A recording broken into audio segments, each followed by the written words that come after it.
I never forgave them for what they did to my mama.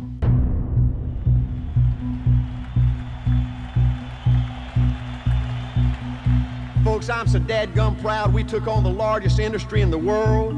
Think about this, folks, 13 short years ago, 85 total people, but we said one day, watch out, big boys, we're gonna be number one. One day, everybody in the largest industry in the world is gonna know and fear A.L. Williams. You know what? You know what? Everybody in the largest industry in the world knows A.L. Williams is the undisputed leader. You're number one in everybody's mind.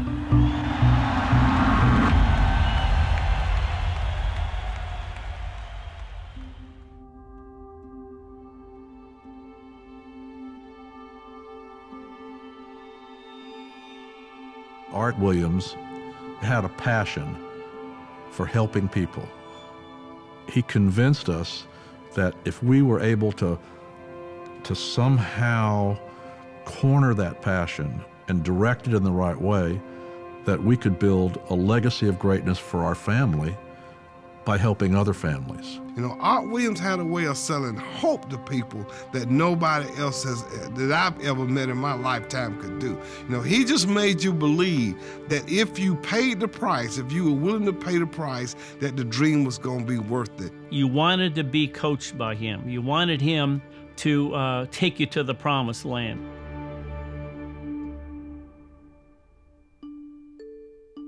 My dad died when I was a junior in college, and he was sold too little of the wrong kind of insurance, and my mother was devastated. But I went to family reunion 5 years later, and my cousin showed me by term invest the difference in what my dad could have had and how much better my mama could have had it. It was a very emotional moment for me, and it was like lightning striking me. It changed my life, you know, forever. So he got mad on at the industry and decided that he was going to put him out of business. I was a high school football coach, and I didn't know anything about insurance. I didn't know anything about investments, didn't want to know anything about insurance or investments. You know, all I wanted to know was coaching. And Art said, I'm going to build a company like I built a football team. And he knew that the toughest people would win. In thinking about this, the first thing we had to do is we had to find a way to attract some players. I had to have some players, you know, to play. Coaches were respected people in a community, and even though we weren't paid any money, we loved what we did, you know, and we weren't going to go out there and give that up and give up our guaranteed income and go sell something like life insurance. I didn't like sales, you know, and so, you know, I thought about this thing, and I said, you know, the best way to build this company is to create the best part-time opportunity in the world. When I first met Art, you know, he sold me an insurance policy and he sold me a $20 a month mutual fund when I was teaching school and coaching and making $560 a month. Then he tried to recruit me, and I said, look, Art, I'll buy one of these things, but I ain't selling that crap. You know, I ain't gonna sell no dang insurance. What is my family gonna think of me, you know, and my friends will quit talking to me, you know? It was very difficult for me at first to trust Art, because if you've been around the block and life has been rough on you and you've been beat up a few times in corporate America, it's not easy to trust somebody. And at the end of a 2-hour recruiting interview, you know, he looked over the desk after motivating me for a couple of hours, and he pointed at me and he said, Bobby, they got people in this business making $50 and $75 and $100,000 a year. He says, we can do that. 2 months later, I came to work with him full time. From the very beginning, we were trying to right a wrong. We were trying to correct what the whole life industry had done to so many people that were in our family and people that we knew. It was personal. I mean, when Bobby went to Vietnam, we had a $15,000 whole life policy. And when he got back, I found out that we could have gotten $100,000 for less premium. And that really hit home with me. It's like, what if something had happened to him? We had a baby. I remember when I called Art and I said, Art, I got a little challenge here. I said, my wife's pregnant. We don't want her going back to work. I got to make an extra $1,000 a month. You think I can do that? And without any hesitation, he said, Greg, that's going to be easy. I said, what do you mean it's going to be easy? I've only made $1,200 a year for 3 years. Yeah, but he said, how many appointments did you have? What if you just did 4 a month? And that would replace your wife's income, that could change your family's life. I was a division leader and I was working out of the Savannah area. And we went to a house that night, and this big burly guy came to the door and he said, "You know, I think we probably shouldn't have set this appointment because you're the company that lets housewives sell insurance." And I stuck my hand out with a big smile on my face. I said, "Yes, sir, we are. That's exactly who we are, and I'm the housewife you've been hearing about. And you really need to hear our story." I changed his whole life policy to something significantly bigger. When I delivered the policy, he said, "Guess what? I think housewives do a better job than those professionals." Angela, to me, embodied that a wife and a mother had a place in business. And back then, women really didn't have a place in financial services. This was really Art's idea, because he realized when he made a sale, he wanted to sit at the kitchen table with the husband and the wife. He wanted to explain to both of them what he was offering them. There's no way the company could be where it is today without partnership. Partnership is the lifeblood of our business. It's the soul. It's that families get involved as a whole. The thing that we realized is that we needed to be educated. We needed to have the same passion for the business. We needed to understand what our partner was doing that was in the field, recruiting and making sales. We needed to understand how difficult that was. Back when we first got started, it was all about us against them. We had our friends and family and relatives questioning our sanity, and we had the competition anytime we came across them, which was weekly, across the kitchen table, reminding us that we had no business being in this industry because we didn't have the professional training that they had. Everybody was out there trying to put us out of business. I'm serious, put us out of business. We had to fight legislators. We had to fight insurance commissioners. Every article in the newspaper, the insurance industry, the Better Business Bureau, all of them thought we were on the verge of hurting the industry and ruining things. You know, there was always term insurance out there. There were always companies that maybe sold a little term and then sold some mutual funds. But nobody had, in the masses, nobody had come into the industry and screamed at the top of their lungs like we did. That's what turned the industry around. We had insurance companies who would write booklets about how to combat this new renegade company that was out there. And what we were doing was wrong. We were called a lot of names that I won't repeat right here, but it was a dadgum full-time fight, but we loved it. We didn't allow the challenges to get in the way. They became detours, not deterrents. The first time I heard Art speak, he told us we were going to do something important. He told us how big it would be, but he said, "You know, I want to let you know that the odds are against us." He talked about how our chances of making it were so small that I hope you guys don't take out long leases because we probably won't be in business for 6 months. That we're up against the biggest industry in the world. The odds of us succeeding are so small. And I remember my wife looking at me like, "And this is what you want to do for the rest of your life?" And he's talking about we're probably not going to be around. But he said, "I believe we can do it." And he said, "If we do, it's going to be big." We had nothing but two things. We had a crusade and we had a dream.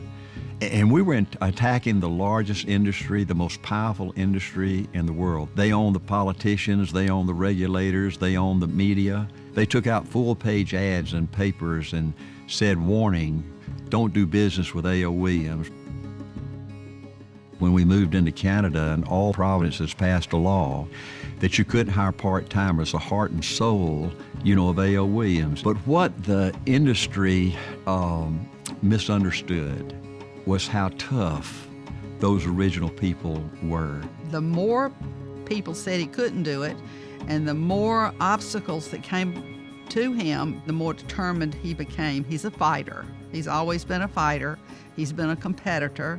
He was that from a child. Art's mantra for so many years, he would sit and tell us, if we can make it through the next 2 years, we can make it. We've just got to make it through the next 2 years. But he kept saying that year after year after year. And literally every meeting for about 3 or 4 years. How'd you like to have a meeting coming out like that? Art looked us all in the eyes and said, "You've now got to make a decision." And that's when he raises his hand and says, "Do you want to stay in business?" I think a lot of us took that as not just from a company perspective, but from a personal perspective. Art wants us to win. He wants to win as a company, but he wants us to win as an individual. Art needed somebody who had a job to keep us in business and get us the money. So if there's anybody that was a hero that made all this happen, this company that became a miracle, it was Bo Adams. Bo was an absolute genius, and without Bo, this thing never would have gotten off the ground. Bo always said, it doesn't cost anything to think big, it costs everything to think small. Art considered Bo the mastermind. When it came to somebody you needed that would do everything necessary to get the job done, there was nobody better than Bo Adams. He was a big guy.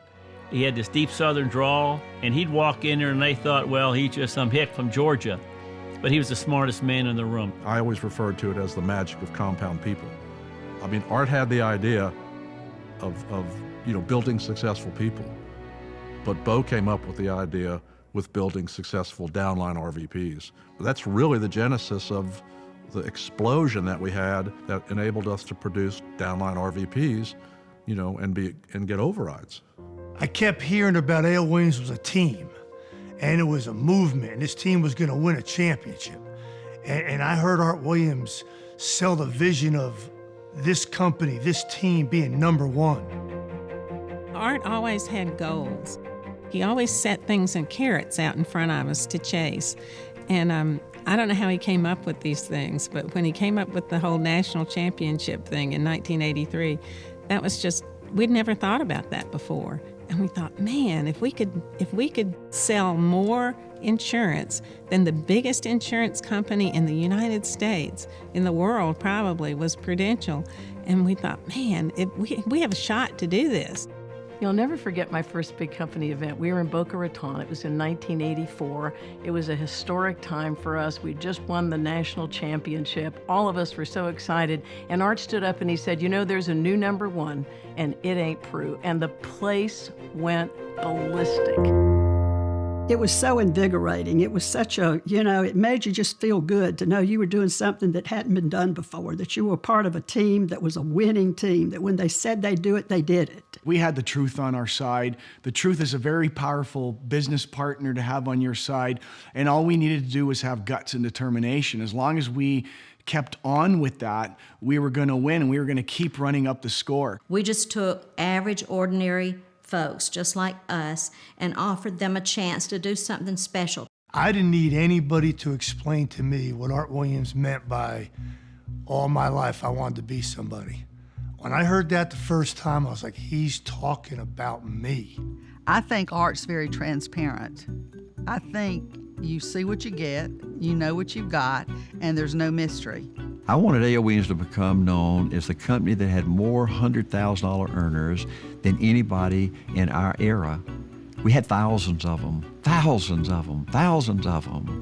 And we took this thing and we went all over the country, all over Canada, all over Puerto Rico. And not only did we beat Prudential, but we beat Prudential and New York Life combined. And we destroyed the largest, most powerful, most evil industry the world has ever known. Nobody but Art Williams could have taken us from a little peanut to the championship team.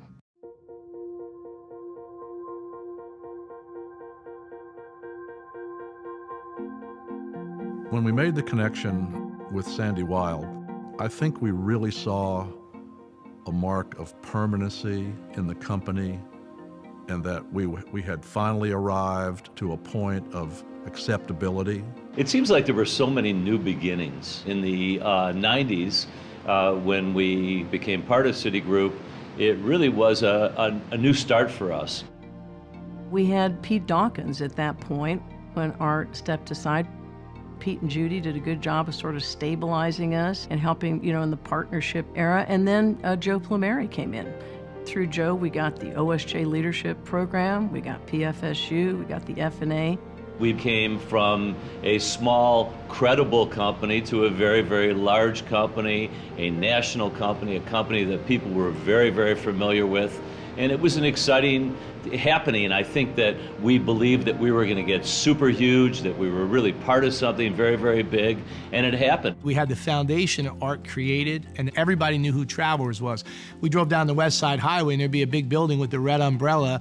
Our rings had the red umbrella, so it added credibility. We didn't want to be part of Travelers, but we loved the credibility that Travelers added to what we did. I think every leader that I've seen come in Primerica, it doesn't matter who they were, there was something that they added to make this company even better. I think what it did is it added credibility, added product, and then so we had the foundation of a crusade tied into the professionalism and the credibility.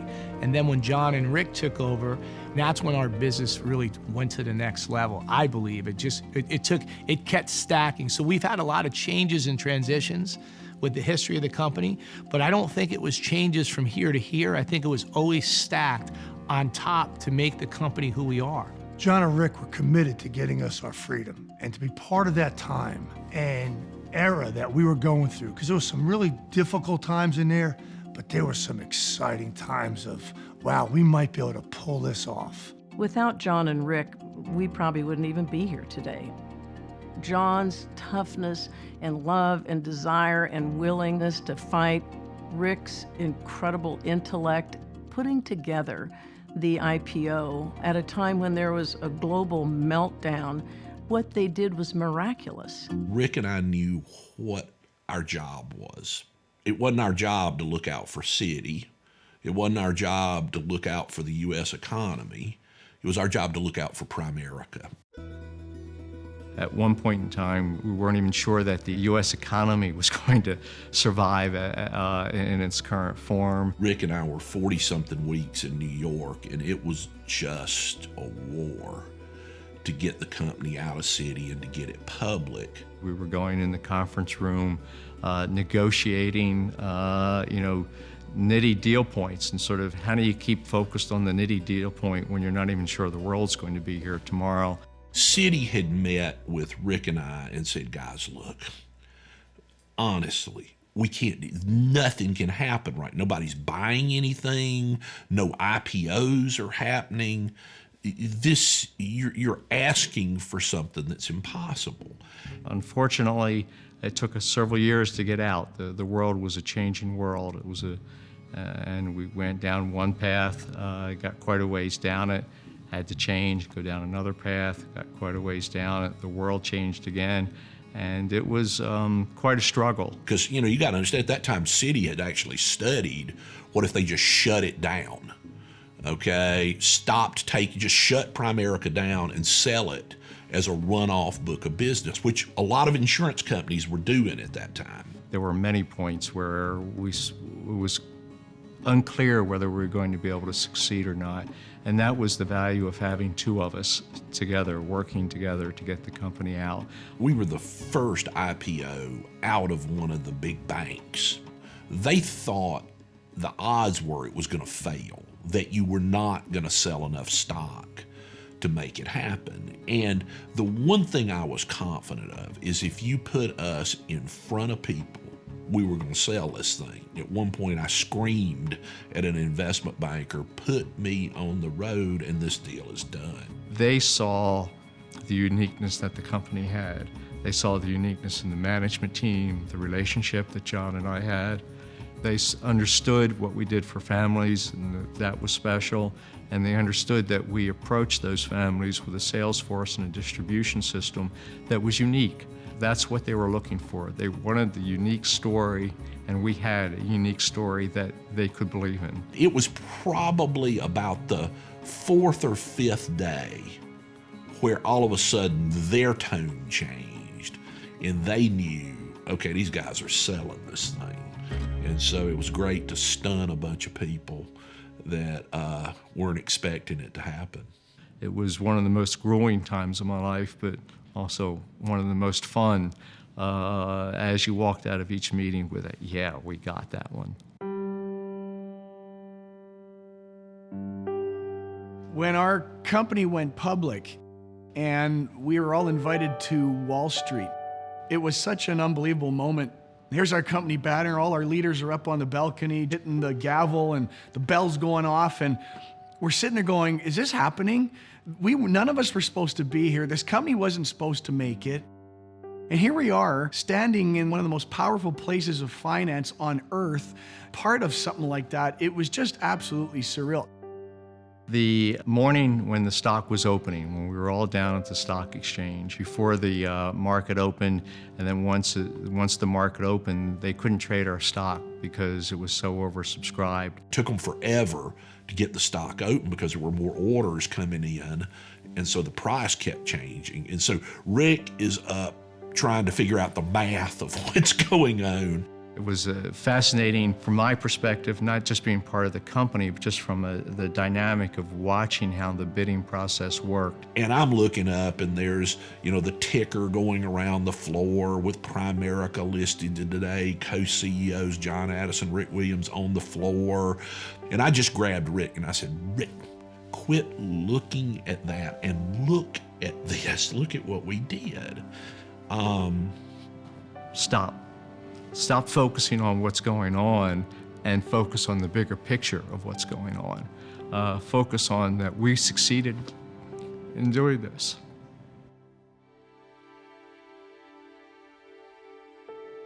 It was one of those moments that, if you're lucky, you get to have once in your life where you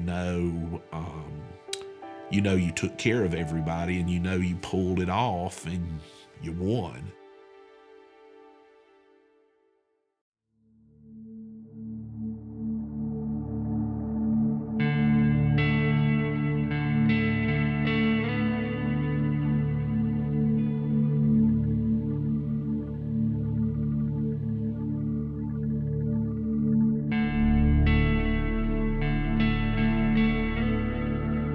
So being part of that first closing bell experience on Wall Street was something, but to be invited back a second time 5 years later was even more special for a number of reasons. First of all, I had heard that very rarely, if ever, a company gets invited back to do the closing bell again when they've done it once already. Second reason why it was so special was it rang in the new era of Glenn and Karen Williams as our CEO. And especially for all of us Canadians, it was a very special time because Glenn grew up with all of us in the business. To me, he epitomizes toughness and kindness. There is no doubt this company, with Glenn's leadership, isn't going to be the biggest it's ever been. This company is everything to me in the business part of my life. And so to be honored to be able to ask to lead it and serve as the CEO was just a huge honor for me.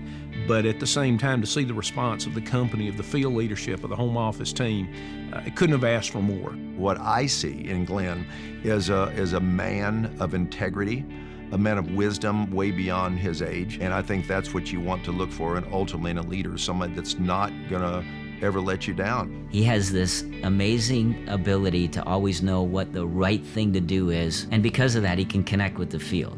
This company has the greatest distribution system of any company anywhere in the world, and we know it. But if you didn't know it, if you didn't bet everything on our people, if you didn't bet everything on our field leadership, you could have that resource but not take advantage of it and you wouldn't be great.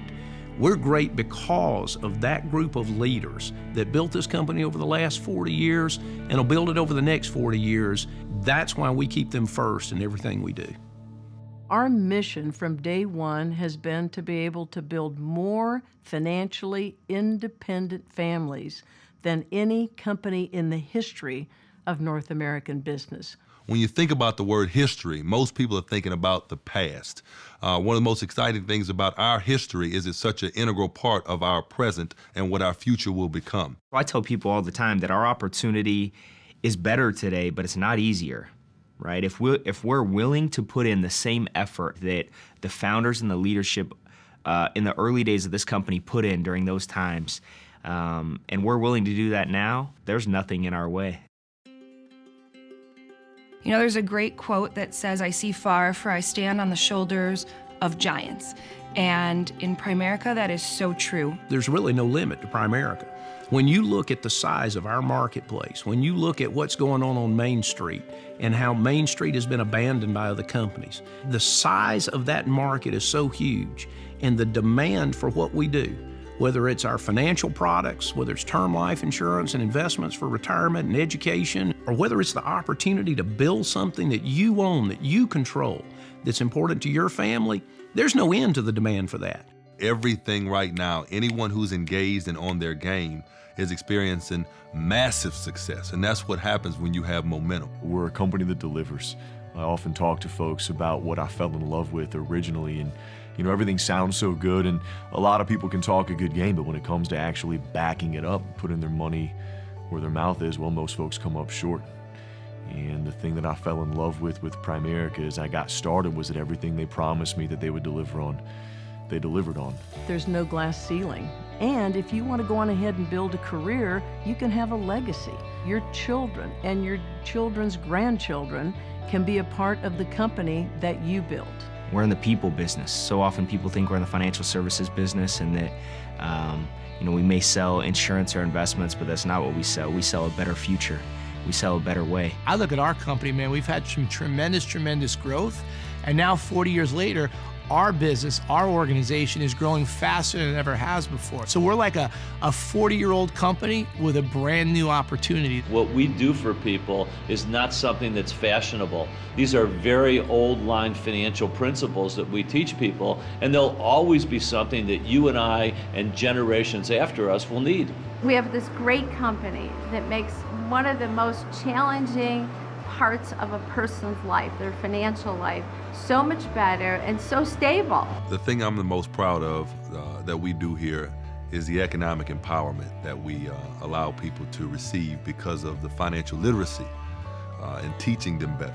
Because most people, when they know better, they'll do better. I really like that we all come together for that one cause, and that creates a movement, because nobody out there is fighting for people just like us. Everybody's fighting for just the rich people and the wealthy people. Nobody's moving towards helping us. We take a stand. We fight for what's right. We help the people like us get a hold of their finances. From the first day, what I saw was the passion, the heart behind it. What we do for families, I knew this is where I belong. I think so many people are forced to make choices against their will to keep a job or to please a boss, and sometimes they have to make compromises that they'll look back on with regret. But that's not us, and that's not our story. I see a future where more and more of our competitors keep leaving the marketplace. They turn their back on the small client, on the middle market, and I see that as an asset. I see Primerica continuing to absorb those clients, to get bigger and stronger, and to really become not just a household name, but the company of our entire industry. This company is full of before and after success stories. People that come here that are broke, scared, unsure of themselves, never done anything like this before, and this environment makes you the best that you can possibly be if you're willing to let it. I think when we found Primerica, we found a life, right? To know that what we do and the company that we're a part of, it will deliver, that there's not something better out there. There's no searching for the next best thing. Because of what we've created, our future is the quilt of America. Our future is that we're inclusive, and that is why we are unstoppable. Can you imagine waking up every day and knowing you can go for anything that you want to go for? The last 40 years has been incredible. And as Art always said, I believe this is a company of destiny. The great things that we've been able to accomplish, the things that Primerica has done that are absolutely amazing, and even the challenges that we've overcome, the types of things that would have killed off a lesser company, but we've been able to grow and strive and thrive through those things. I think that's what makes us who we are 40 years later. But we're a 40-year-old company that's 7 years young. I mean, we're just 7 years as our own independent company. We're just starting. And I think the best is clearly in the future.